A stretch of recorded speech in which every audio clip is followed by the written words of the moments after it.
After the family gathering in Denver, I checked my phone. The account was empty. My brother, Josh, scoffed. We needed it more than you. I trembled slightly, hand reaching into my jacket. Then you probably won't mind what happens next. As they burst into laughter, a loud bang shook the apartment. The door flew open. You're serious? Josh leaned against the fridge, beer in hand, smirking. I blinked, staring at the refresh button in the banking app. Hit it 3 times. Still that number, $487. No way. Yesterday it was over $14,000. 14 grand? I stammered. Lexi, my sister, chuckled from the recliner, sipping wine like she was watching a sitcom. Don't be dramatic, she said. It's not stealing. We're family. You cleaned out my savings. We'll pay it back, Josh added with a shrug. It's just temporary. My mouth hung open. I looked at Mom. She was folding napkins in silence. Didn't even glance up. Mom? I raised my voice. You knew about this?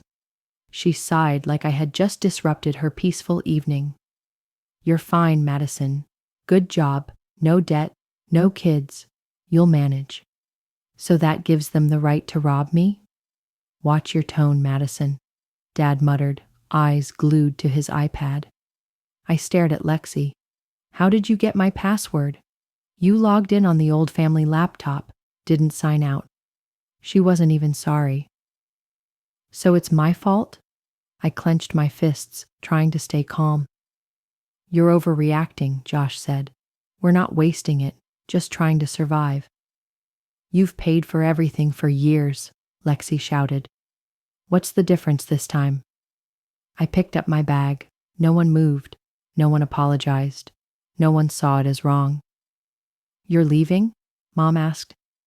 Yeah, I said, zipping my coat. But you'll hear from me, real soon. Don't be so dramatic. Lexi rolled her eyes. We need it more than you. That's real. I gripped the doorknob and paused. Then you won't mind what's coming next. They laughed out loud. But outside, things were already in motion. You okay? That was Emily, my cousin, running after me as I stormed toward the parking lot after that chaotic dinner. No, I muttered, clutching the handle, yanking the car door open. I heard what Rebecca said, Emily whispered. That was brutal. I didn't answer. If I spoke now, I'd scream. Truth is, this wasn't new. For years, I'd been the one holding everything together. A steady job, never asking for help. And somehow, I became the family's walking ATM. It started with small stuff. Lexi forgot to pay the internet bill. I covered it. Then Josh, her husband, lost his job, borrowed money just to get by. Birthday gifts for their daughter. I volunteered. Really, they just assumed I'd do it. And every time, they acted like I owed them. You're lucky, Madison, Mom used to say in that sugar-coated blade-sharp tone. Lexi's had it harder. God gave you more so you could share. Family's about helping each other, Dad said, like it was gospel. Translation: We gave you life. Now hand over the cash. I never asked for anything, not when I was unemployed for 8 months, living on ramen and toast. Not when I skipped 3 vacations just to rebuild my savings. Not even when I paid off Lexi and Josh's credit card debt 2 years ago. They never paid me back. Never said thank you. You're still coming to the house party, right? Rebecca asked last week. Yeah. Need me to bring anything? Just yourself and your wallet, she laughed. I thought it was a joke. Now I know it wasn't. 2 days after the incident, Lexi called. I didn't pick up. Then she called again. And again. Josh texted, Call her back. She's freaking out for real. I finally answered on the 5th attempt. Madison. Her voice was low, shaky. Something happened. What is it? I said, trying to keep my voice calm. Don't be like that. It's serious. The power company came by today. We're behind on a bunch of bills. They're threatening to cut off the electricity if we don't pay by Monday. She hesitated. So, we need your help. I let out a short, bitter laugh. You emptied my savings? And now you want more? It wasn't just for us, she snapped. Some of it went to help Mom and Dad too. Dad's truck broke down last month, remember? I didn't know, I said, because I always get kept in the dark unless it's a so-called emergency. Lexi, I said, voice like steel, this isn't just wrong, it's illegal. You're blowing this out of proportion. It's family. You didn't ask because you assumed I wouldn't say no, because I always help. Isn't that what you're here for? That's exactly what they thought. I was born to carry their weight. I didn't sleep that night. I lay there, replaying every moment from the last 5 years. The transfers, the way Mom always called me the strong one, how Lexi would look away whenever I asked questions. I was never a brother, never a son, just a walking wallet. 3 days later, Mom called. We need to talk. She didn't ask how I was, didn't ask how I'd been living, not a word about my job, not a mention of the money that was taken. Come over tonight, just family. My stomach tightened. What is this, Madison? She said, soft voice sharp as a blade. You've caused a lot of tension. Tension? I still went. Part of me wanted answers. Part of me just wanted to see if they'd fake an apology. They didn't. When I walked in, Lexi was already there, arms crossed, eyes like ice. Josh sat with a blank stare. Mom was in the kitchen, Dad pretending to read the mail. So, Lexi said as I sat down, are we going to act like adults, or are you still playing the victim? Depends, I said. Are you ready to admit to theft? She scoffed. Oh, come on, that wasn't theft. It's family money. You always help. We needed it. Josh nodded. You could have shared. No need to make it a scene. I didn't authorize this, I said. But you didn't say no either. Because I didn't know. Lexi muttered something. I turned to Mom. You agreed to this? Mom looked away. We all thought you were the strong one. No one thought we needed to ask. We trusted you. Dad chimed in. Trusted you'd do the right thing. I jumped up from my seat. The right thing? Let everyone deceive me and still smile at me like nothing happened? Stop calling it deceit, Lexi shouted. It was for the family, Madison. Then you won't mind if the whole family faces the consequences, will you? What do you mean? Josh narrowed his eyes. I didn't answer. Not yet. But don't act regretful now. The second time I stepped into the house in Silver Creek, everyone was already there. Mom was wiping the table, plates clattering louder than necessary, a silent warning.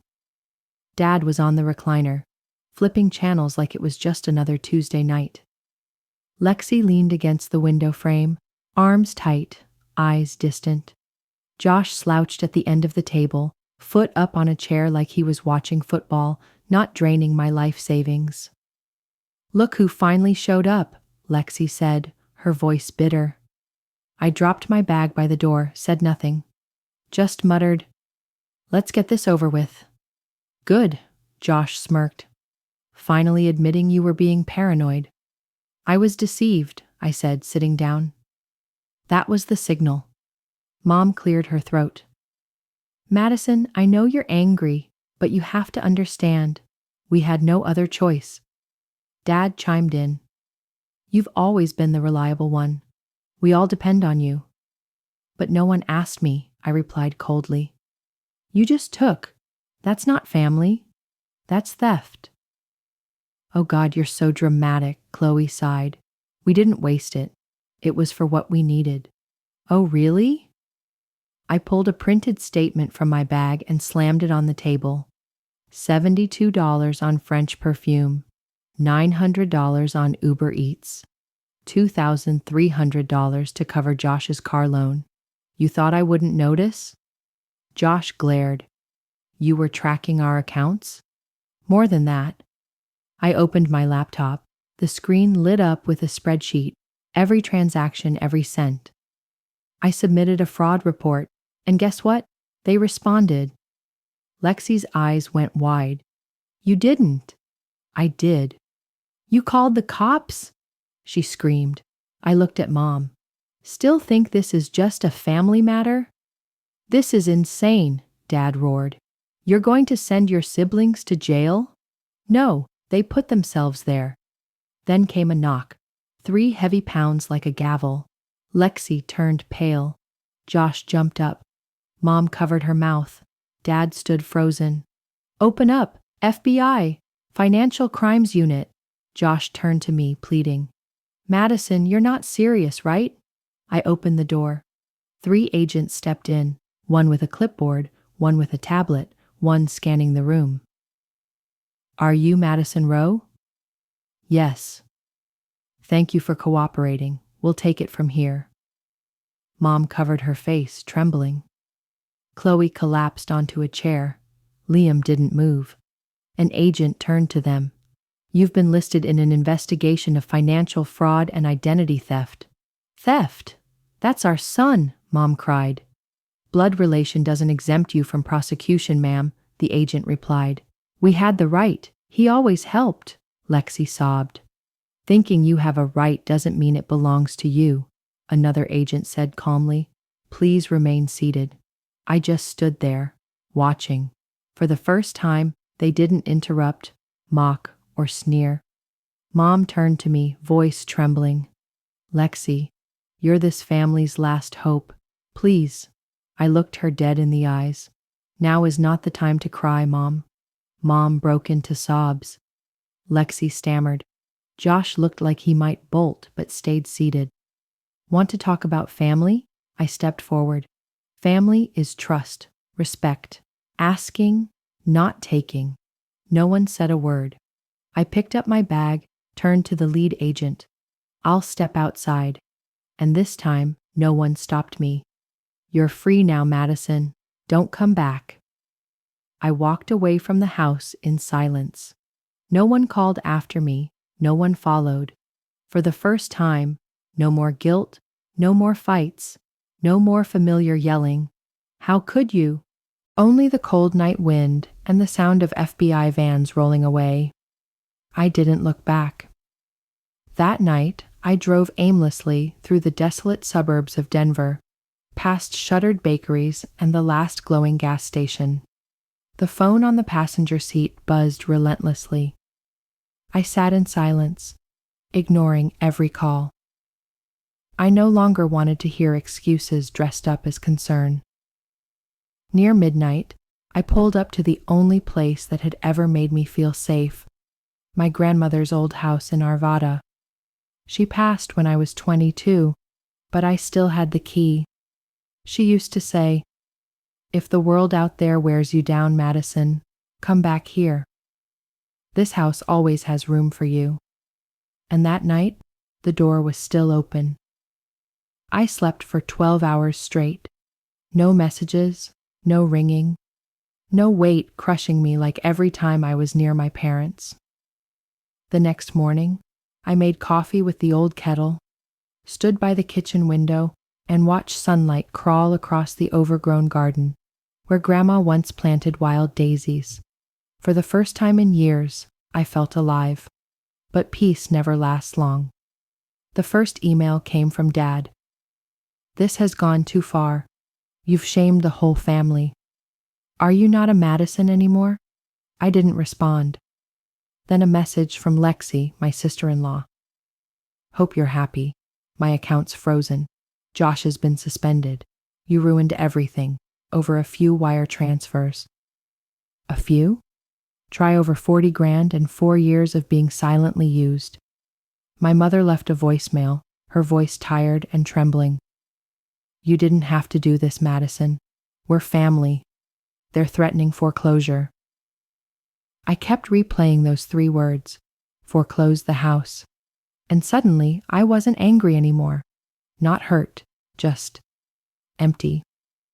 Because I'd lost my home years ago, the day they decided my worth was in my bank balance, not in my heart. 2 days later, a message arrived from someone I never expected. Josh, my half-brother. We've barely spoken in our lives, maybe exchanged a few words each Christmas. His message was blunt. Just so you know, Lexi is blaming everything on you. Says you knew and approved the wire transfer. Lawyers are involved. Be careful. I almost laughed. Even now, when everything was collapsing, she still tried to twist reality like a washed-up magician. That night, I called my attorney. Send everything. And not just the lawsuit, I want a restraining order too. As soon as possible. Not every message was venom. A week later, I got an email from Grace, Josh's younger sister. I know it's been a long time, but I just wanted to say, you were right about how they treated you, about the toxicity in this family. I used to think you were cold. Now I see, you were just being real. I stared at the words being real for a long time. No one had ever said that to me before. One morning, my phone rang. Unknown number. I almost declined, but something in me held my hand. Madison. The voice was small, hoarse, breaking. It was Lexi. I didn't say a word. She went on. Look, I know I messed up. I went too far. I didn't think it would turn out like this. Josh has been suspended. Mom won't stop crying. Dad won't even look at me. And you. She hesitated, like tasting each word. You always had the power to blow things up. And this time, you really did. I let the silence stretch long before replying, my voice colder than steel. I didn't destroy anything. I just stopped letting you all walk over me. Silence again. Then, can you stop? Drop the suit. I'll do anything, just please stop. I almost felt something, almost like pity. But then the memory surfaced. That night at the gathering, she'd said, "We need the money more than you." I let out a bitter laugh. "No," I said. "You created this mess. Now you live with it." And I hung up. That night, I cooked dinner for myself, played an old college album, and sat on the porch with a lukewarm cup of coffee, watching the quiet street. And for the first time since my teens, no one asked me for money. No one made me feel guilty for saying no. I wasn't a wallet anymore. I was just me. And that was enough. I wasn't a backup bank. I was done. Funny thing, peace doesn't arrive with noise. No fireworks, no confetti, just silence. A silence that resonated to the marrow of my bones. 3 months had passed since I burned it all down, since the investigation began. My family froze when agents knocked and truth pierced through their decades-old illusion. People say you can't choose a family. That might be true, but you can choose when to stop pleasing them. And I stopped. Consequences came fast. Lexi and Josh scrambled to contain the fallout. Their lawyers sent a proposal to settle privately. No apology, no admission, just desperation. I told my attorney, let it burn. A week later, I got a handwritten letter from my mother. 10 pages, her handwriting familiar but shaky. She wrote that they never meant to hurt me, that things got out of hand.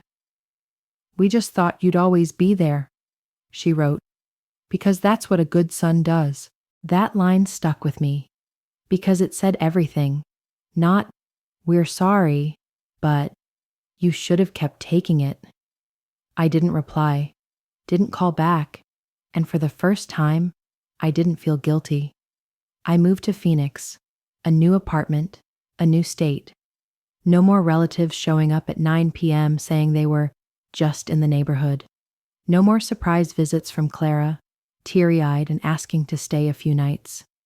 I even changed my email, deleted all my social media.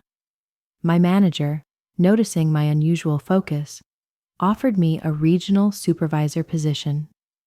I said yes, without hesitation. Funny how your performance skyrockets when you're no longer quietly carrying other people's emotions and bills. Your brother's broken car and your father's overdue gas bill. I used to handle it all. Now I sleep deeper, eat fuller, and breathe easier because I'm no longer playing savior for a family that never appreciated it. Then one morning, an envelope arrived. No return address. Inside was a $1,200 check and a handwritten note. I left. You were right. I was scared. But watching you do it made me realize I could too. This is for what you paid for. The tablet, the rent, the winter coat. I know Josh never thanked you, but I do. Thank you for being the first one to set a boundary. I read it twice and cried, not out of pain, but because for once, I wasn't seen as a walking ATM. People sometimes ask, do you regret it? The answer is, no. I only regret not leaving sooner.